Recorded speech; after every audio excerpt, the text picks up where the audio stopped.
দুনিয়াতে আত্মহত্যা করছে, ছুরি মারছে, ও খালি ছুরিই মারবে, বিষ খাইছে খালি বিষ খাবে। যে মেয়েগুলো ওড়নায় গলা পেঁচিয়ে এই আত্মহত্যা, তারা জাহান্নামের রশিতে আর ওড়নায় খালি আত্মহত্যা করতেই থাকবে।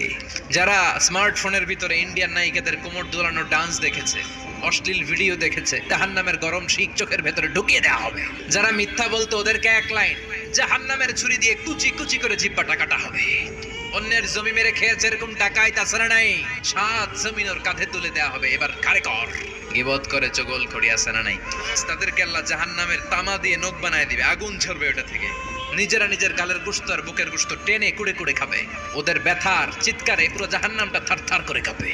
যারা যাকাত দেয় নাই, জাহান্নামের টেকো সাপ, যেই সাপ কামড় দেওয়ার সাথে সাথে দেহটা নীলাভ 70 গজ জামিনে ঢুকে যাবে। আবার সাপ ওখান থেকে ছবল দিয়ে বের করে পা থেকে পেঁচাতে পেঁচাতে কোমরে একটা টাইট। পারবেন সহ্য করতে? আল্লাহ জাহান্নাম থেকে তুমি আমাদের বাঁচাও।